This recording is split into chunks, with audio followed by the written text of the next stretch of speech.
మన ప్రభు అయిన యేసుక్రీస్తు వారి నామానికి మహిమ కలుగునుగాక. యేసుక్రీస్తు ప్రభు వారి శ్రేష్టమైన నామాల్లో మీ అందరికీ కూడా ప్రేమతో హృదయపూర్వకంగా వందనాలు తెలియజేసుకుంటూ ఉన్నాను. దేవుని పరిశుద్ధ గ్రంథంలో నుంచి యోహాను రాసిన 3వ పత్రికలో నుంచి కొన్ని సంగతులు మనం నేర్చుకుందాం. యోహాను రాసిన 3వ పత్రిక పెద్దనైన నేను సత్యమును బట్టి ప్రేమించు ప్రియుడైన గాయనకు శుభమని చెప్పి వ్రాయినది. ప్రియుడా, నీ ఆత్మ వర్ధిల్లుచున్న ప్రకారము నీవు అన్ని విషయములలో వర్ధిల్లుచు సౌఖ్యంగా ఉండవలనని ప్రార్థించుచున్నాను. నీవు సత్యమును అనుసరించి నడుచుకొనుచున్నావు గనుక సహోదరులు వచ్చి నీ సత్య ప్రవర్తనను గూర్చి సాక్ష్యం చెప్పగా విని బహుగా సంతోషించితిని. నా పిల్లలు సత్యమును అనుసరించి నడుచుకొనుచున్నారని వినుట కంటే నాకు ఎక్కువైన సంతోషము లేదు. ప్రార్థన చేద్దాం. పరిశుద్ధమైన తండ్రి, ప్రేమ కలిగిన దేవ, మీకు వందనాలు. మీరు మాకు అనుగ్రహించిన ఈ శ్రేష్టమైన సమయానికే కృతజ్ఞతాస్తుతులు చెల్లిస్తూ ఉన్నాం. మా ప్రభు అయిన యేసుక్రీస్తు వారిని నాయన మాకు తేటగా వినిపించండి. నాయన మా జీవాన్ని, మా సర్వాన్ని నాయన మాకు వినిపించండి. క్రీస్తే మా జీవం, క్రీస్తే మా సర్వం కాబట్టి మాకు ఆయన వినిపించమని, మీ ఆత్మ ద్వారా మీ సేవకును బలపరచమని, వాక్శక్తినిచ్చి మాట్లాడమని, మీ కృపను కుమ్మరించమని యేసుక్రీస్తు వారి పేరట స్తోత్రములు స్తుతులు చెల్లించి ప్రార్థన చేస్తున్నాం తండ్రి. ఆమేన్. ప్రభునందు ప్రియులరా, ఈ యోహాను రాసిన 3వ పత్రిక శ్రేష్టమైన సంగతులను మనకి వివరిస్తూ ఉన్నది కనుక కొన్ని సంగతులు ఇందులోంచి నేర్చుకుందాం. ఈ పత్రికలో పెద్దనైన నేను సత్యమును బట్టి ప్రేమించు ప్రియుడైన గాయనకు శుభమని చెప్పి వ్రాయినది అని అంటున్నారు. యోహాను గారు గాయకు రాస్తున్న పత్రిక. ఈ గాయని అడ్రస్ చేస్తూ ఏమన్నాడు అనంటే, సత్యమును బట్టి ప్రేమించు ప్రియుడు అని అన్నాడు. సత్యమును బట్టి ప్రేమించు ప్రియుడని అంటే సత్యానికి వేరుగా ప్రేమించడం వేరు, సత్యమును బట్టి ప్రేమించడం వేరు. సత్యం ఏంటి అని అంటే సువార్త సత్యం. సత్యం అంటే సువార్త సత్యం లేదా వాక్య సత్యము. సత్యమును బట్టి ప్రేమించే ప్రియుడు అన్నమాట గాయు. గాయు అనే మాటకే మూల భాషలో వెల్ బిలవ్డ్, ఫేవరెట్ అని అర్థం. గాయు అనే మాటకి వెల్ బిలవ్డ్, ఫేవరెట్ అని అర్థం. అంటే నేను ప్రేమించిన వాడు నాకు ప్రియుడు అని స్పెషల్గా చెప్తున్నట్టు. యేసు ప్రభువారికి శిష్యులు 12 మంది ఉన్నా ఈ పత్రిక రాసిన యోహాను గారు మాత్రం స్పెషల్. ఎందుకు స్పెషల్ అంటే యోహాను గారు యోహాను సువార్త 13వ అధ్యాయంలో చెప్పబడినట్టు యేసు రొమ్మున అనుకున్న శిష్యుడు అని ఆయనకి పేరు. యేసు రొమ్మున అనుకున్నట అంటే ఏంటంటే యోహాను సువార్త 1వ అధ్యాయం 18వ వచనంలో ఎవడును ఎన్నడును దేవుని చూడలేదు, తండ్రి రొమ్మునున్న అద్వితీయ కుమారుడే ఆయనను బయలుపరచును అనే మాట మనం చదువుతున్నాం. ఎవరు ఇప్పుడు దేవుని చూడలేదు, కానీ తండ్రి రొమ్ము నుంచి వచ్చిన దేవుడు ఆయన బయలుపరిచారు అని చెప్తున్నారు ప్రభువైన యేసుక్రీస్తు వారు. ఆయన ఎక్కడి నుంచి వచ్చాడంట? తండ్రి రొమ్ము నుంచి వచ్చారంట. రొమ్ము అని అంటే ప్రేమ, అంటే ఆయన ప్రేమలో నుంచి వచ్చాడు. యోహాను 3:16 దేవుడు లోకమునెంతో ప్రేమించెను, తన అద్వితీయ కుమారుణ్ణి లోకమునకు అనుగ్రహించెను. ఆయన ప్రేమలో నుంచి వచ్చాడు ప్రభువైన యేసుక్రీస్తు వారు. ఆయన ప్రేమలోంచి వచ్చి యేసు ప్రభు వారు ఈ లోకంలో ఆయన ప్రేమను ఈ లోకానికి తెలియజేశాడు. ఎలాగునానంటే, ఇదే యోహాను రాసిన మొదటి పత్రిక 3వ అధ్యాయం 16వ వచనం, 4వ అధ్యాయం 10వ వచనం. ఈ 2 వచనాల్లో 3:16లోనేమో కుమారుడు బయలుపరిచిన ప్రేమ, ఆయన మన నిమిత్తము తన ప్రాణం పెట్టెను గనక దీనివలన ప్రేమ ఎట్టిదని తెలుసుకుంటున్నాం. లోకమును ఎంతో ప్రేమించాడు, కుమారుని అనుగ్రహించాడు. కుమారుడు మన నిమిత్తం ప్రాణం పెట్టడం ద్వారా ప్రేమ ఎట్టిదో మనం తెలుసుకుంటున్నాం. ఆయన మనల్ని ఎంత ప్రేమించాడో తెలుసుకుంటున్నాం. అలాగే 4వ అధ్యాయం 10వ వచనంలో కూడా మనం ప్రేమించిది మన కాదు, తానే మొదట మనల్ని ప్రేమించి మన పాపములకు ప్రాయశ్చిత్తమైనటకు తన కుమారుని పంపెను, ఇందులో ప్రేమ ఉన్నది. దేవుడు మనల్ని ప్రేమించి తన కుమారుని పంపటంలో ప్రేమ ఉన్నది. కుమారుడు మన నిమిత్తం ప్రాణం పెట్టడంలో ప్రేమ ఎట్టిదో తెలుసుకుంటున్నాం. అంటే తండ్రి రూము నుంచి వచ్చిన అద్వితీయ కుమారుడు తండ్రి ప్రేమను కలిగి ఈ లోకంలో ప్రవర్తించాడు, లేదా తండ్రి ప్రేమను బట్టి జీవించాడు, తండ్రి ప్రేమను ఎరిగి జీవించాడు అనేది చెప్తున్నాడు. అలాగున యేసుక్రీస్తు ప్రభువారు తండ్రి మనల్ని ఎంత ప్రేమించాడో ఎరిగి ఆ ప్రేమను మనకి ప్రత్యక్షపరచడానికి వచ్చాడు. తండ్రికి మనపై ఉన్న ప్రేమను కుమారుడు ఎరక్కపోయి ఉంటే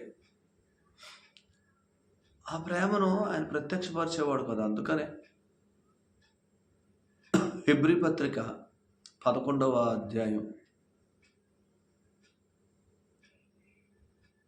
హెబ్రీ పత్రిక 10వ అధ్యాయం 5వ వచనంలో నాకొక శరీరమును అమర్చితివని చెప్పాడు. అదే హెబ్రీ పత్రిక 10:7లో నీ చిత్తము నెరవేర్చుటకు ఇదిగో నేను వచ్చి ఉన్నాను అని అన్నాడు. అంటే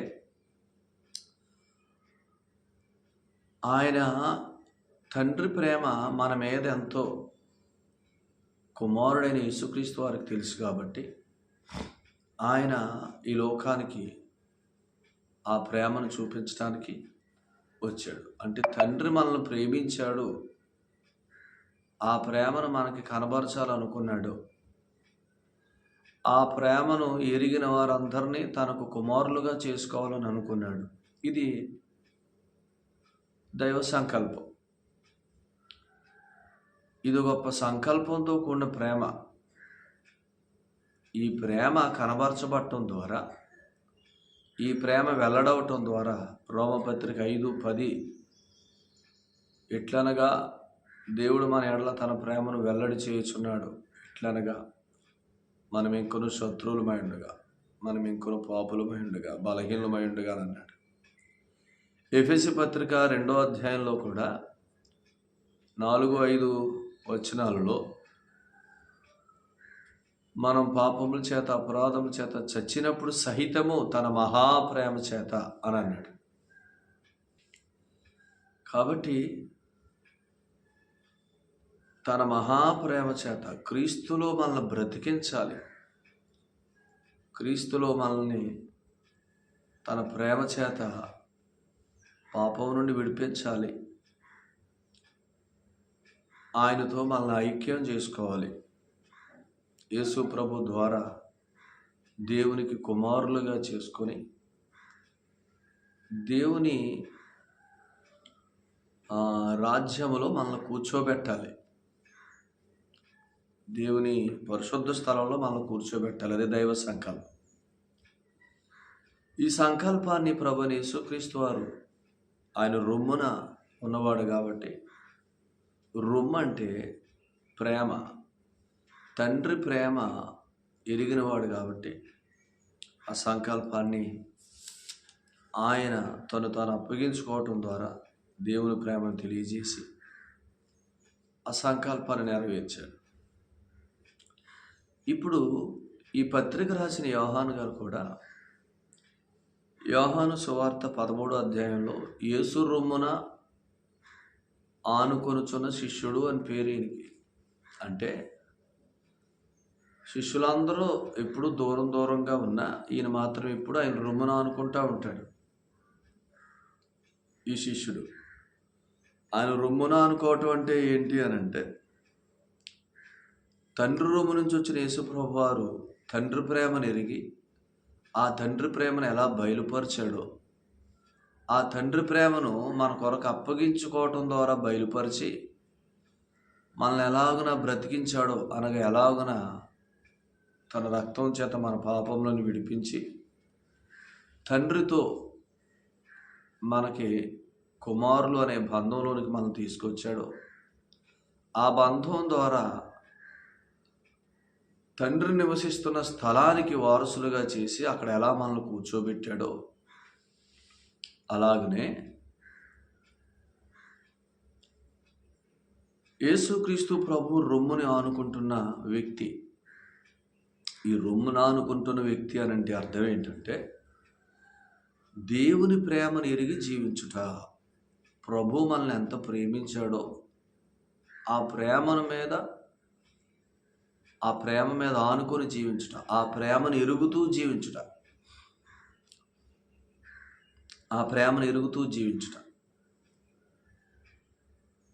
కాబట్టి ఈ 12 మందిలో యోహాను గారు ఆ ప్రేమ మీద ఆనుకుంటున్నాడు, దేవుని ప్రేమ మీద.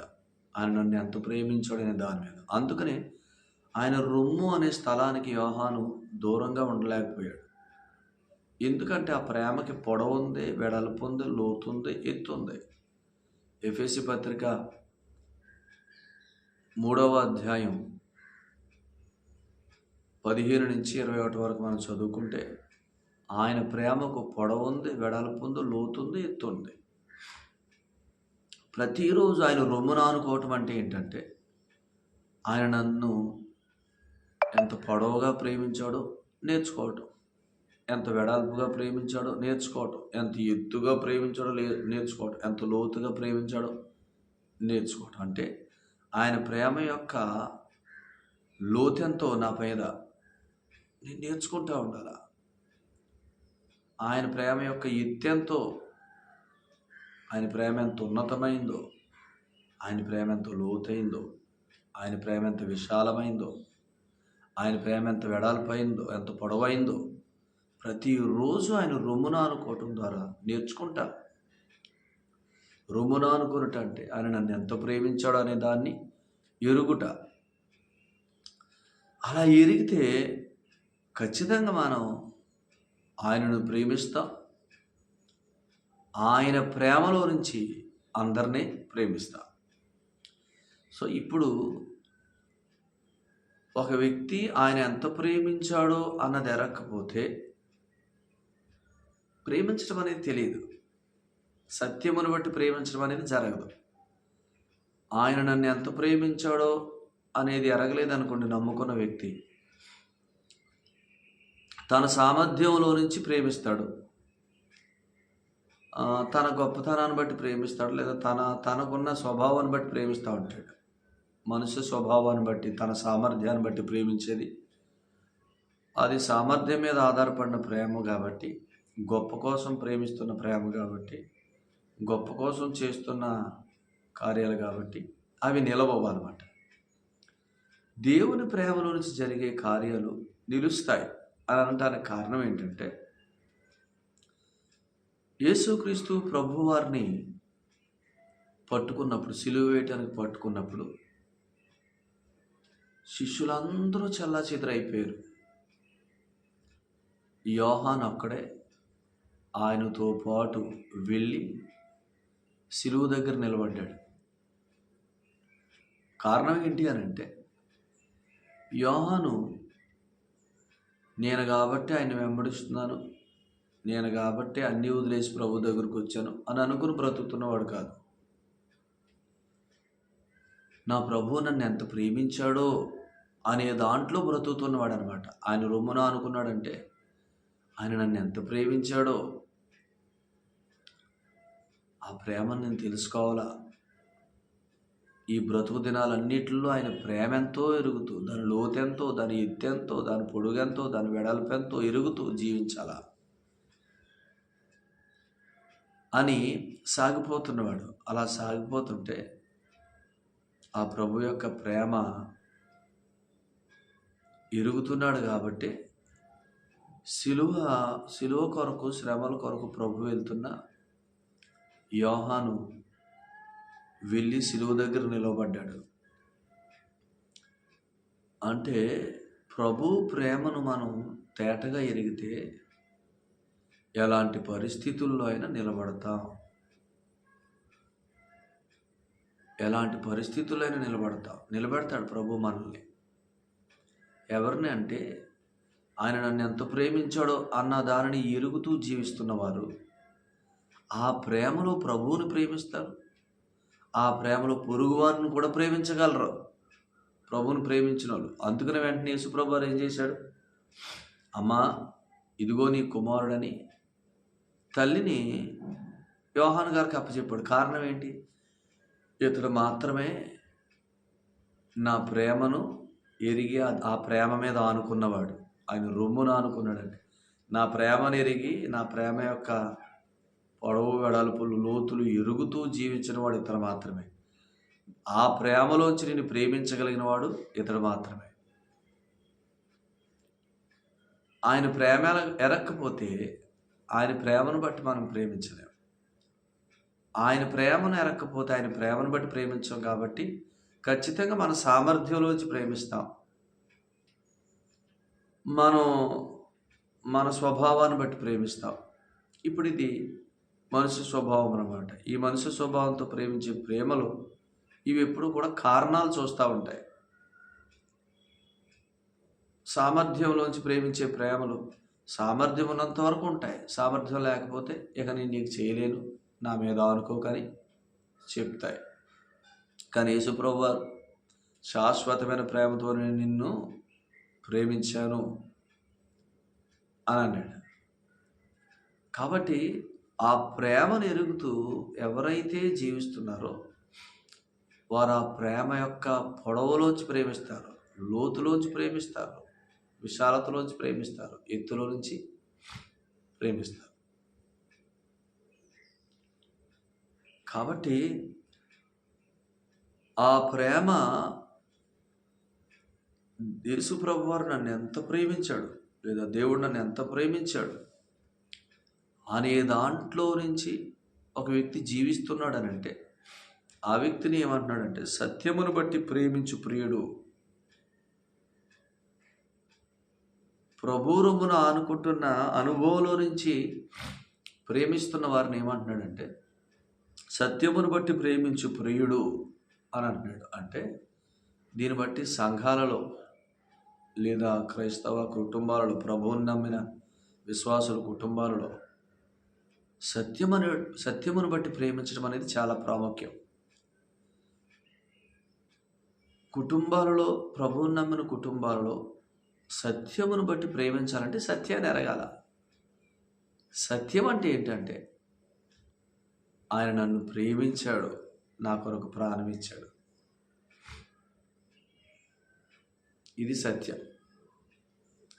సో ఆయన నన్ను ఎంత ప్రేమించాడు అనే దాన్ని నేను ఎరగాలంటే ఆయన రొమ్మున అనుకోవాలా. ఆయన రొమ్మున అనుకోవటాన్ని ఏమన్నాడు? సహవాసం అన్నాడు.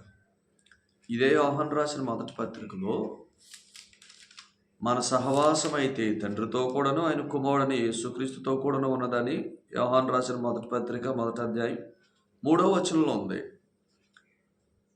ఆ సహవాసాన్ని గురించి చెప్తూ ఇప్పుడు ఏమన్నాడు చూడండి, పై వచనంలో ఆ జీవము ప్రత్యక్షమాయను, తండ్రి వద్ద ఉండి మాకు ప్రత్యక్షమైన ఆ నిత్య జీవమును మేము చూచి ఆ జీవమును గురించి సాక్ష్యం ఇచ్చుచున్నాము, దానిని మీకు తెలియపరుచుచున్నామని అన్నాడు.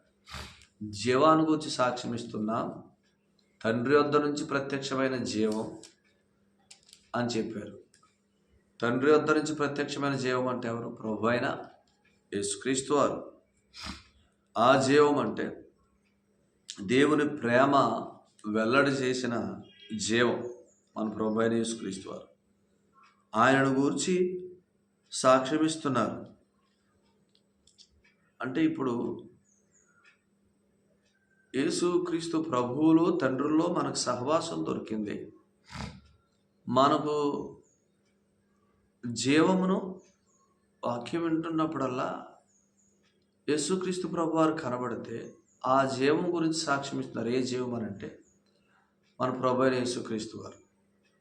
అంటే మనల్ని జీవింపజేయు జీవం ఆయన, మనల్ని జీవింపజేయు సంగతులు ఆయనను ప్రత్యక్షపరుస్తున్నప్పుడల్లా, యేసు ప్రభు గురించి చెప్తున్నప్పుడల్లా దేవుడు మనల్ని ఎంత ప్రేమించాడో అన్నది వెల్లడవుతుంది. ఆయన ప్రేమ యొక్క లోతులు, పొడవులు, వెడల్పు, ఎత్తు తెలుసుకుంటున్నాం. అందులోంచి ప్రేమించగలుగుతుంది. అందుకనే ఈ సంగతి చెప్పి, సహవాసం గురించి చెప్పి, సహవాసం తర్వాత నెక్స్ట్ ఏంటనేది చెప్పాడు. చూడండి, దేవుడు వెలుగై ఉన్నాడు, ఆయనందు చీకటి ఎంత మాత్రం లేదన్నాడు 5వ వచనం. అసలు ఆ వెలుగు అంటే ఏంటో చెప్పాడు. చూడండి 2వ అధ్యాయంలో 10వ వచనం, తన సహోదరుని ప్రేమించువాడు వెలుగులో ఉన్నాడు. చూసారా, దేవుడు ప్రేమ, ఆయన నన్ను ప్రేమించాడు, ఆ ప్రేమ చేత రక్షించాడు అని ఎరిగి ఆయన రొమ్మున అనుకుంటే ఆ ప్రేమ యొక్క గొప్పతనం, ఆ ప్రేమ యొక్క పొడవు, వెడల్పు, లోతెత్తు మనం తెలుసుకుంటూ ఉన్నప్పుడు ఆ ప్రేమలోంచి ప్రేమిస్తాం. చూసారా, దాన్ని ఏమన్నాడు యోహాను రాసిన మొదటి పత్రికలో, సహోదరుని ప్రేమించుట వెలుగులో ఉండుట. దీన్ని ఏమన్నాడంటే క్రొత్త జ్ఞానం అన్నాడు. యోహాను రాసిన మొదటి పత్రిక 2:7 క్రొత్త జ్ఞానం. ప్రేమ అంటే క్రొత్త ఆజ్ఞ. ఈ క్రొత్త ఆజ్ఞ ఇది దేవుని ప్రేమను బట్టి మనల్ని నడిపించే ఆజ్ఞ. అందుకనే యేసుప్రభుని నమ్ముకున్న వారందరూ రక్షించబడిన వారే, అందరూ దేవుని పిల్లలే. కానీ అందరూ ఆయన రొమ్మున అనుకుంటున్నవారు కాదు. అందరూ ఆయనకి ప్రియమైన పిల్లలుగా ఉండకపోవచ్చు. ఎందుకంటే సత్యమును బట్టి ప్రేమిస్తున్న వారు దేవుని ప్రేమను బట్టి జీవిస్తున్నారు. కాబట్టి వారిని ఏమంటున్నాడు అని అంటే సత్యమును బట్టి ప్రేమించు ప్రియులు అని అంటున్నాడు. ప్రియులరా, ఇంకెవరైనా యేసుప్రభుని నమ్మకపోతే, ప్రభు అయిన యేసుక్రీస్తు వారు వాళ్ళని ప్రేమించాడు, ఆ ప్రేమను బట్టి మన కొరకు అప్పగించుకున్నాడు. ఆయన సమాధిలోంచి లేచి పరలోకానికి వెళ్ళాడు. ఎందుకు ఈ క్రమం అంటే యేసు ప్రభునందు విశ్వాసం మూలంగా, యేసు ప్రభు రక్తములో ఉచితంగా మనం నీతిమంతులుగా తీర్చబడుతున్నాం. దేవునికి కుమారులు మనం పిలువబడుతున్నాం యేసు ప్రభువు లాగునే. కాబట్టి యేసు ప్రభును విశ్వసించిన వారందరినీ నీతిమంతులుగా తీర్చి దేవుని కుమారులుగా చేసుకొని పరలోకంలో యేసు ప్రభుతో పాటు కూర్చోబెట్టుకుంటున్నాడు ఆయన. ఇది గమనించి యేసు ప్రభునందు విశ్వాసం ఉంచండి. యేసు ప్రభునందు విశ్వాసం ఉంచడం అంటే యేసు ప్రభు అని నన్ను ప్రేమించావని ఒప్పుకోవటమే, నా కొరకు చనిపోయావని ఒప్పుకోవటమే, తిరిగి లేచావని ఒప్పుకోవటమే. యేసు ప్రభు నన్ను ప్రేమించి నా కొరకు చనిపోయి తిరిగి లేచావు, నా పాపాలకు ప్రాయశ్చిత్తం చేశావు అని నమ్మితే చాలు. అలాగే విశ్వసించిన వారు ఆయన రొమ్మున ఆనుకోవటం ప్రాక్టీస్ చేయాలి. ఆయన రొమ్మున ఆనుకున్నట్టు అనగా ఆయన నన్ను ఎంత ప్రేమించాడో అనేదాన్ని జీవిస్తున్న దినాలన్నిట్లో ఎరుగుట. ఆ ప్రేమను ఎరగటాన్ని ఏమన్నాడంటే అది వెలుగు అన్నాడు. ఈ వెలుగు సత్యమును బట్టి ప్రేమించు అంటే సత్యమైన వెలుగు అనమాట. ఆయన ప్రేమలోంచి ప్రేమించడం సత్యమైన వెలుగు. సో కనుక మనందరం సత్యమైన వెలుగులో జీవించాలా, సత్యాన్ని బట్టి ప్రేమించేవారుగా, దేవునికి ప్రియులుగా ఉండాలి. సో అది దేవుని కోరిక. అలా ఉండాలంటే ఆయన రొమ్మున ఆనుకోవాలి. ఆయన రొమ్మున ఆనుకున్నటనగా ఆయన ప్రేమను బట్టి జీవించుట, ఆయన ప్రేమను ఎరుగుతూ జీవించుట. దేవుడు అట్టి కృప